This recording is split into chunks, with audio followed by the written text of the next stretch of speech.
What if you could wake up every morning to year-round sunshine, walk to a cafe for a fresh espresso that costs less than $1, and live in a country where you feel genuinely safe, all on a budget that, back home, would barely cover your monthly bills?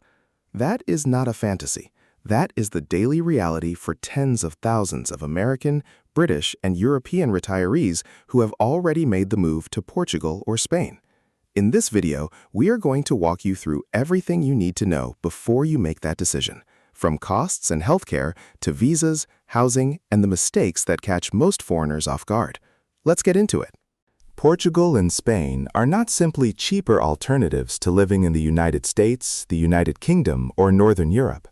They offer something that money alone cannot buy, a fundamentally different quality of life. Think about what drives so many people to consider retiring abroad in the first place. They are tired of long, gray winters. They are exhausted by the stress of high costs and fast-paced living. They are worried about healthcare expenses. And they are looking for a place where life feels calmer, safer, and more meaningful. Portugal and Spain deliver on all of those fronts. Both countries consistently rank among the safest in the world. Both offer access to excellent public and private healthcare at a fraction of what it costs in the United States. Both sit along the Atlantic and the Mediterranean, with some of the best climates in Europe. And both offer a genuine Mediterranean lifestyle: fresh food markets, outdoor cafes, strong local culture, and a pace of life that lets you actually enjoy your retirement. The question is not whether Portugal or Spain is worth considering. The question is, which one is right for you? This is one of the most common questions we hear, and the honest answer is that the right choice depends entirely on your priorities. Portugal tends to appeal to retirees who value a quieter, more intimate atmosphere. It is a smaller country, English is widely spoken, especially in the Algarve, Lisbon, and Porto, and the local culture is genuinely welcoming to foreigners. Portugal also has a well-established process for granting residency visas to retirees living on passive income, and historically it has been one of the most tax-friendly destinations in Europe for foreign pensioners. Spain, on the other hand, offers more variety. It is a larger country with a wider range of climates, regions, and lifestyles. If you want the buzz of a major city, Spain has Madrid and Barcelona. If you want warm winters and a beach lifestyle, the Costa del Sol and the Costa Blanca are hard to beat. The Canary Islands and Mallorca attract retirees looking for year-round warmth, and Spain's healthcare system is frequently ranked among the best in the world. For American and British retirees in particular, Portugal has traditionally been the more popular first choice. But more and more people are discovering that certain parts of Spain, especially the Valencia region and Andalusia, offer outstanding value and a lifestyle that is difficult to match anywhere in Europe. Let's talk numbers, but let's do it honestly, because the cost of living conversation is often misrepresented online. You do not need to live frugally in Portugal or Spain to live well. The point is not to survive on the minimum.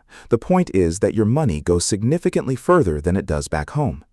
A comfortable lifestyle for a couple in Portugal, renting a modern apartment, eating out regularly, enjoying fresh local food, covering private health insurance, and running a car, typically costs somewhere between 2,500 and 3,500 euros per month. For that budget, you are living genuinely well, not cutting corners. In Spain, the numbers are broadly similar, though it varies considerably by region. Cities like Malaga, Alicante, and Valencia offer outstanding quality of life at that same price range. Marbella and Barcelona will cost you more. What changes dramatically compared to the United States or the United Kingdom is what you get for that money. In Portugal, a quality dinner for two with wine at a good restaurant rarely exceeds 40 euros. A private doctor's appointment typically costs between 50 and 80 euros. A monthly public transport pass in Lisbon costs 40 euros. Household services, fresh produce at the market, and utilities are all significantly cheaper than in most Western countries. This is not about poverty, this is about abundance for less. For many retirees, healthcare is the single biggest concern when considering a move abroad, and it is where Portugal and Spain genuinely shine. Both countries have universal public healthcare systems that are accessible to legal residents. Once you establish residency and register with the local health system, you are entitled to use public hospitals, health centers, and specialist services at minimal or no cost. That said, most foreign retirees, particularly those from the United States, choose to supplement public care with private health insurance. And here is where the comparison becomes remarkable. A comprehensive private health insurance plan for a couple in their 60s typically costs between 300 and 600 euros per month in both Portugal and Spain. That includes access to private hospitals, specialists, dental care, and diagnostic exams. Compare that to the United States, where the same coverage can easily run $2,000 or more per month. The difference is not marginal, it is transformative. Proximity to good hospitals matters. When choosing your region, make sure you are within a reasonable distance of a well-equipped private hospital. In the Algarve, Lisbon, Porto, Malaga, Valencia, and Alicante, that is not a problem. The bureaucracy question is one that puts many people off, and we will not pretend it is entirely straightforward. But it is absolutely manageable, especially if you prepare properly. For non-EU citizens, Americans, Canadians, British nationals, the most relevant visas are Portugal's D7 passive income visa and Spain's non-lucrative visa. Portugal's D7 is designed specifically for people who can demonstrate a regular passive income, whether that is a pension, rental income, dividends, or savings. There is no minimum investment required. You apply for residency, demonstrate that you can financially support yourself without working in Portugal, and you go through a structured process at the Portuguese consulate in your home country. Spain's non-lucrative visa works on a similar principle. You demonstrate sufficient passive income, you do not intend to work in Spain, and you meet the health insurance requirements. Both processes require documentation, patience, and in most cases, the help of a good local lawyer or immigration consultant. Budget for that cost. It is money well spent. And the critical rule, which almost nobody follows, sort your tax residency strategy before you move, not after.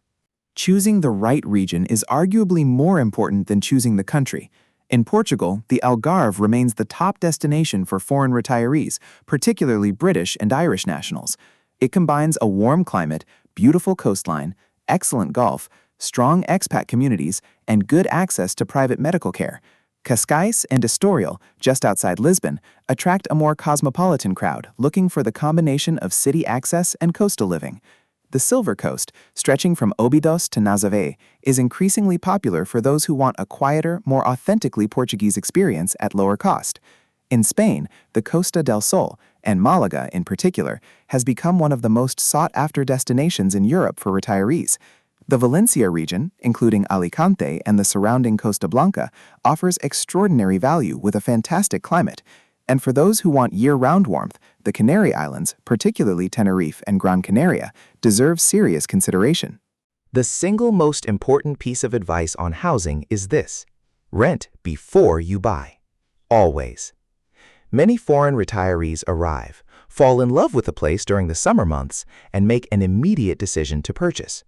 This is one of the most common and costly mistakes. The summer version of a town and the winter version can be completely different experiences. Renting for 6 to 12 months allows you to experience the full year, understand the local community, and identify the right neighborhood before committing to one of the largest financial decisions of your life. When you are ready to buy, work exclusively with a reputable local lawyer who has specific experience with foreign property transactions. Factor in purchase taxes, legal fees, and ongoing maintenance costs, which can add 15 to 20% on top of the property price. Both Portugal and Spain are among the safest countries in the world. Portugal consistently ranks in the top 5 globally on the Global Peace Index. For retirees who come from cities where personal safety is a daily concern, particularly Americans, the contrast is striking. Beyond safety, the lifestyle itself is part of the appeal. The Mediterranean diet, the walking culture, the outdoor markets, the wine, the community life, the slower pace, these are not marketing cliches, they are real, and they have measurable effects on health and well-being. Many retirees who make the move report that within the first year, their health improves, their stress levels drop, and they wonder why they waited so long. Tax planning is the area where most people underinvest in professional advice, and where the consequences of getting it wrong can be severe. Both Portugal and Spain have specific tax frameworks that affect foreign retirees. Portugal has historically offered preferential tax treatment for foreign residents through programs designed to attract international retirees and investors, though these schemes have evolved in recent years, and you should verify the current rules with a qualified tax advisor. For Americans, the situation is particularly complex because the United States taxes its citizens on worldwide income regardless of where they live. Working with a tax professional who specializes in U.S. expatriate taxation is not optional, it is essential. Never move countries for financial reasons without first understanding your tax position in both countries. Let's close with the 7 mistakes that we see most often among foreign retirees, because forewarned is forearmed. Mistake 1. Buying property too quickly. Rent first, always. Mistake 2. Choosing a location based only on a summer holiday. Test it in winter too. Mistake 3. Underestimating the bureaucracy. The visa and residency process takes longer than you expect. Start at least a year in advance. Mistake 4. Ignoring distance to healthcare. Choosing an isolated rural location can mean a 45-minute drive to the nearest hospital. That matters at this stage of life. Mistake 5. Moving without sorting out your taxes. Speak to a qualified tax advisor in both your home country and your destination country before you move. Mistake 6. Assuming you will not need language skills. You can manage without fluency in either country, but learning basic Portuguese or Spanish will transform your experience. Mistake 7. Confusing a holiday lifestyle with a retirement lifestyle. The things that make a great 2-week holiday, nightlife, restaurants every evening, constant sightseeing, are not necessarily what makes a great daily retirement. Visit at a slower pace before you decide. Portugal and Spain are not for everyone. They require a degree of flexibility, tolerance for bureaucracy, and willingness to adapt to a new culture and system. But for those who are genuinely ready to make the transition, the rewards are significant. More sunshine, better food, lower costs, excellent healthcare, outstanding safety, and a quality of life that most retirees say they simply could not have achieved by staying home. The key is preparation. Research thoroughly, visit more than once, rent before you buy, get your taxes right, build your support network before you arrive, and approach the move not as an escape from something, but as a deliberate choice to build the retirement you have earned. If you found this guide useful, subscribe to the channel.